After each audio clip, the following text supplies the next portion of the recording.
अस्सलाम वालेकुम नाजरीन, मेरा नाम सईद माहिद बुखारी है। तो मैं आज आपके लिए एक नई वीडियो लेके आया हूँ जो बम्बू फार्मिंग, जिसे हम अपनी ज़बान में कहते हैं बांस का बाग। तो उसके बारे में हम इस भाई से मालूमात लेंगे, इंशाल्लाह हम इनसे पूछते हैं।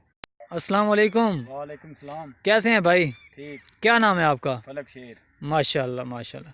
अच्छा भाई, ये हमारे नाज़रीन को ये बताएं जी कि जी ये जो आपने मतलब ये जो लगाए हैं, ये बाग जो लगाया है, जी जी ये इसको मतलब है कितना हो गया है, अरसा हो गया लगाए हुए? इसको जी 1.5 साल हो गया। 1.5 साल का हो गया जी है ये पौधा। जी। सही है।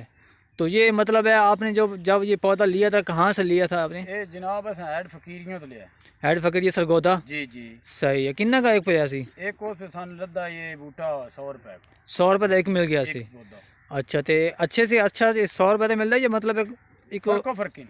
अच्छा फ़र्क होता है ਇਹਦੇ 'ਚ। जी जी अच्छा, ਤੇ ਤੁਸੀਂ ਜਦੋਂ ਇਹ ਲਗਾਇਆ ਸੀ जी। ਤੇ ਕਿੰਨੇ ਮੁਲਾਜ਼ਮ ਲਾਏ ਸੀ, ਕਿੰਨਾ ਖਰਚਾ ਹੋ ਗਿਆ ਸੀ? ये ਅਸੀਂ 4 ਮੁਲਾਜ਼ਮ ਲਾਏ ਸਨ। ਅੱਛਾ, जी हाँ, ਉਹਨਾਂ ਲਾਇਆ। ਤੇ ਇੱਕ ਦਿਹਾੜੀ ਕਿੰਨਾ ਮਤਲਬ ਰਕਬੇ ਤੇ ਲਿਆ ਨਾ, ਕਿੰਨਾ ਉਹਨਾਂ ਨੇ ਪੌਦੇ ਲਾਏ?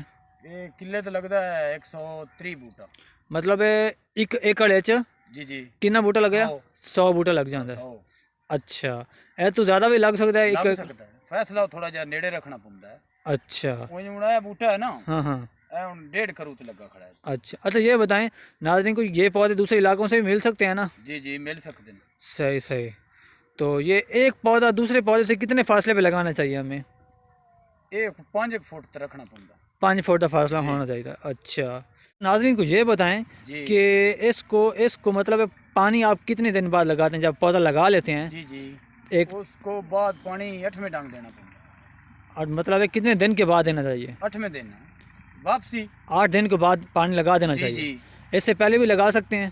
जी जी, पहले भी लगा सकते हैं। इसमें कोई मसला तो नहीं ना, आएगा? ना, पानी तो बिना हो ही नहीं सकता। अच्छा अच्छा, नाज़रीन को ये बताएं कि इसमें किसी और फसल की भी पैदावार कर सकते हैं हम? जी जी। मसलन मज्जां दे चारने वाले।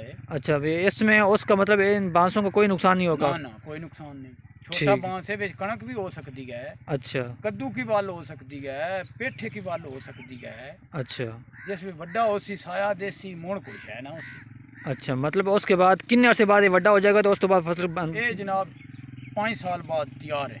उस तो बाद मतलब फसल तैयार नहीं हो? 3 साल बाद ये 13 साल जो कोई गणना होवे गढ़ सकते। अच्छा, उस तो बाद जेड़ा 2 साल है वो कोई नहीं गढ़। सही है पत्थर डिक्सन सही है। साया पाएगा। ठीक है। देखा नाज़रीन आपने कि ये अब जो पौधे लगाए इनको 1.5 साल हो गया है, तो अब हम आपको उस तरफ ले चलते हैं, वो इससे बेहतर तैयार है। नाज़रीन अब आप देख रहे हैं हम उस तरफ आ गए हैं, जो पहले जहाँ से हम थे वहाँ से हम ये अच्छी कंडीशन की तरफ आ गए हैं। तो पूछते हैं इनसे, भाई इनको कितना अरसा हो गया है लगाए हुए? इसको जी अरसा तो बहु हो गया, कोई 4 साल 5 हो गए। अच्छा, 4 साल हो गए। अगे 5 साल भी ज़्यादा कर लो, 2 सही। 8-9 साल हो गए। सही है। 2 दफ़े कटी चुके हैं। अच्छा जी। ठीक है। ये 2 साल और ही गुजरने ने फिर कटीना। अच्छा, 5 साल तो उस तो बाद कटाई शुरू हो जाती है? जी जी। अच्छा ठीक है। तो अच्छा ये दसो कि नाज़रीन को इस तो इलावा ਇਹਦੇ ਹੁਣ पैदावार हो सकती है, नहीं हो सकती दूसरी? और नहीं हो सकती। ਇਹਦੀ वजह? इदा साया है जनाब उत्ते बहु। अच्छा अच्छा, ਇਹਦਾ साया है। जी। इस साए की वजह मतलब ये तैयार नहीं हो सकती? और फसल कोई नहीं हो सकता। मतलब अगर फिर कोई बंदा गढ़ भी ले तो ਉਹਦਾ नुकसान होएगा? होना ही कोई नहीं। अच्छा फसल होनी ही नहीं। सही है। ਉਹਦਾ ਮਸਲਾ ਆਪਣਾ ਹੀ ਖਰਚਾ ਹੈ, ਬੀਂ ਦਾ ਵਾਈ ਦਾ ਤੇਲ ਦਾ, ਉਹ ਆਪਣਾ ਖਰਚਾ ਹੈ, ਉਹ ਫਸਲ ਨਹੀਂ ਹੋਣੀ। अच्छा ये दसो कि ਅਸੀਂ ਹੁਣ मतलब ਬਾਂਸ ਤਿਆਰ ਹੈਗੇ ਨੇ, ਜੀ ਜੀ। ਤੇ ਅਸੀਂ ਹੁਣ ਸਾਨੂੰ ਕੀ ਪਤਾ ਲੱਗਾ ਕਿਹੜਾ ਬਾਂਸ ਤਿਆਰ ਹੈਗਾ, ਉਹਨੂੰ ਕਟਿੰਗ ਕਰਨੀ, ਉਹਦਾ ਰੰਗ ਚੇਂਜ ਹੁੰਦਾ ਹੈ, ਕੀ ਹੁੰਦਾ ਹੈ? ਉਹਦਾ ਰੰਗ ਚੇਂਜ ਹੁੰਦਾ ਹੈ। ਤੇ ਤੁਸੀਂ ਨਾਜ਼ਰੀਨ को ਵਿਖਾਓਗੇ ज़रा? ਜੀ ਜੀ। ਇਹ ਬਾਂਸ ਹੈ ਨਾ ਜੀ। जी जी हाँ जी ਇਹ ਹੁਣ ਵੇਖੋ ਨਾ ਸਾਵਾ ਹੈ ਜੀ। हाँ जी। ਇਹ ਜੈਸੇ ਤਿਆਰ ਹੋ ਸੀ ਰੱਤਾ ਹੋ ਜਾਸੀ ਥੋੜਾ। अच्छा ਰੱਤੀ ਬਾਹ ਮਾਰ ਸੀ। अच्छा ਇਹ ਹੁਣ ਨਾ ਇਹ ਸਾਵਾ ਹੀ ਰਾਸੀ। अच्छा ਤਿਆਰ ਨਾ ਹੋ ਸੀ। अच्छा ਇਹ ਕਟਸਨ ਇਹ ਨਾ ਕਟਸਨ। अच्छा ठीक है। ਜੀ अच्छा ਜਿਹੜਾ ਜਿਹਨੂੰ ਤੁਸੀਂ ਹੱਥ ਲਾਇਆ, ਜੀ ਜੀ। ਇਹ ਅਗਰ ਇਹਦੀ ਕਟਾਈ ਕਰੇ ਇਹ ਕਿੰਨੇ ਦੇ ਵਿਕੇਗਾ? ਇਹ ਜਨਾਬ 150 ਦਾ ਇੱਕ ਡੰਡਾ। 150 ਦੇ ਵਿਕ ਜਾਏਗਾ? ਜੀ। और ये छोटा जो पतला ਇਹ 50 ਰੁਪਏ। 50 रुपए ਦੇ ਵਿਕੇਗਾ? ਜੀ। अच्छा ਇਹਦੀ ਇਹ ਦੱਸੋ ਕਿ ਇਸ ਬਾਂਸ ਦੀ ਲੰਬਾਈ ਕਿੰਨੀ ਹੋ ਜਾਂਦੀ ਹੈ? ਇਹਦੀ ਜਨਾਬ ਕੁਝ 30 ਫੁੱਟ ਹੋ ਜਾਂਦੀ ਹੈ। 3 ਫੁੱਟ ਹੋ ਜਾਂਦੀ ਜਿਹੜਾ ਹੈ? ਫੁੱਲ ਤਿਆਰ ਹੈ। अच्छा ਜਿਹੜਾ ਨਹੀਂ ਤਿਆਰ ਉਹਦੀ 10 ਫੁੱਟ ਵੀ ਹੈ, 20 ਵੀ ਹੈ, 25 ਵੀ ਹੈ। सही है। अच्छा जिन्ना बांस लंबा होएगा उन्ना उनका रेट ज़्यादा होएगा? जी। ਤੇ ਇਹ ਤੁਸੀਂ ਕਿਵੇਂ ਮਤਲਬ ਵੇਚਦੇ ਹੋ? ਫੁੱਟ ਦੇ ਫੁੱਟ ਦੇ ਹਿਸਾਬ ਨਾਲ ਜਾਂ ਕਿਸੇ ਹੋਰ ਮਤਲਬ ਇੱਕ ਡੰਡੇ ਦੇ ਹਿਸਾਬ ਨਾਲ? ਡੰਡੇ ਦੇ ਹਿਸਾਬ ਨਾਲ ਵੀ ਵਿਕ ਜਾਂਦਾ ਹੈ। ਫੁੱਟ ਦੇ ਹਿਸਾਬ ਨਾਲ ਵੀ ਵਿਕਦਾ ਹੈ? ਹਾਂ, ਫੁੱਟ ਦੇ ਹਿਸਾਬ ਨਾਲ ਵਿਕ ਜਾਂਦਾ ਹੈ, ਡੰਡੇ ਦੇ ਹਿਸਾਬ ਨਾਲ भी ਵਿਕ ਜਾਂਦਾ ਹੈ। ਉਹ अच्छा ਜਿਵੇਂ ਮਤਲਬ ਹਿਸਾਬ ਵੱਲ ਲੱਗ ਗਿਆ ਇੰਦੇ ਛੱਡਿਆ। अच्छा, जी हाँ। सही है। अच्छा ये नाज़रीन को आप ये बताएं कि ये अब आपका एकड़ तैयार हो गया बिल्कुल, जी जी। अगर 1 साल के बाद आप इसको बेचेंगे तो कितने का बिकेगा ये एक एकड़? एक डंडा एकड़ एकड़ किला हाँ जी। किला मेरा 2 ਲੱਖ ਦਾ ਵਿਕ ਜਾਂਦਾ ਹੈ, 2.5 ਦਾ ਵਿਕ ਜਾਂਦਾ ਹੈ। अच्छा ਜੀ ਹਾਂ, ਫਰਕੋ ਫਰਕੀ ਜੋ ਡੰਡੇ ਨਾ अच्छा, 5 ਦਾ ਹਿਸਾਬ ਹੋਣਾ ਹੈ। ਤੇ ਤੁਹਾਡਾ ਮਤਲਬ ਡੰਡੇ ਦੇ ਹਿਸਾਬ ਨਾਲ ਤੁਸੀਂ ਵੇਚਦੇ ਹੋ ਇਹਨੂੰ? ਅਸੀਂ ਇੰਜੇ ਵੀ ਵੇਚ ਦਿੰਨੇ ਆ। ਅੱਛਾ, ਮਤਲਬ ਲੱਗੀ ਲਾਗਤ ਹੋਣੀ ਹੈ? ਹਾਂ, ਲੱਗੀ ਲਾਗਤ ਹੁੰਦੀ ਹੈ। ਬੰਦਾ ਆ ਜਾਂਦਾ ਅੱਧਾ ਬੱਬਾ ਜੀ ਆ ਦੇਣਾ ਹੈ, ਅੱਛਾ, ਆਖਣਾ ਦੇਣਾ ਮੈਂ 2 ਲੈਣਾ ਹੈ। ਤੁਹਾਨੂੰ ਪ੍ਰੋਫਿਟ ਕਿਹਦੇ ਚ ਹੁੰਦਾ? ਲੱਗੀ ਲਾਗਤ ਚ ਹੁੰਦਾ ਜਾਂ ਡੰਡੇ ਦੇ ਹਿਸਾਬ ਨਾਲ ਤੁਹਾਨੂੰ ਜ਼ਿਆਦਾ ਪ੍ਰੋਫਿਟ ਹੁੰਦਾ? ਸਾਨ ਲੱਗੀ ਨਾਲ ਠੀਕ ਹੋ ਜਾਂਦਾ। ਲੱਗੀ ਲਾਗਤ ਨਾਲ। ਅੱਛਾ, ਮਤਲਬ ਜੋ ਮਤਲਬ ਇੱਕ ਹੋ ਗਿਆ ਰੇਟ ਉਹੀ ਰੋਟ ਹੈ। ਉਹਦੀ ਕਿਸਮਤ, ਉਹ ਰੋਟੀ ਲੱਭੀ ਹੈ ਨਹੀਂ ਲੱਭੀ। अच्छा, मतलब ਉਹਨੂੰ मुनाफा होया या नहीं होया? वो ਉਹਦੀ किस्मत दी। सही है। अच्छा ये बताएं, ये अब एकड़ बिक गए या आप बेचना है या खुद मतलब आप इसको सेल करेंगे? अजय बेचना है। अजी बेचना है। जी जी। सही है। ये 2 साल रंद है। अच्छा। कच्चे डंडे। अच्छा ये बताएं, ये लगाने के और कोई इसके अलावा कोई और भी खर्चा आता है लगाने के बाद? इधर खाद पानी का खर्चा ज्यादा। अच्छा, कि साल कितनी दफ़ा तुसी खाद देंदे हो? इन 2 दफा। 2 दफ़ा? जी हाँ। अच्छा, तो पानी कितनी दफ़ा देंदे हो? पानी महीने महीने देंदे हो या साल देंदे हो? नहीं जी नहीं, महीने 2 दफा 3 दफा पानी देना पड़ता। अच्छा, ये पानी के सिर ते ही होंदा। मतलब जिन्ना पानी लाओगे उतना ही फायदा है? उतना फायदा है, वधसी। सही है। ज्यादा बूटे सुलू मारसन अपने कोलो मने हैं। अच्छा, पानी दी सिर ते है। ठीक है। तो खाद मतलब साल 2 मरतबा देनी होती है? 2 बारी दे ले जे, और मेरे को गुंजाइश है यार, एक बारी फिर दे लेनी, 3 अच्छा। बारी दे लेनी।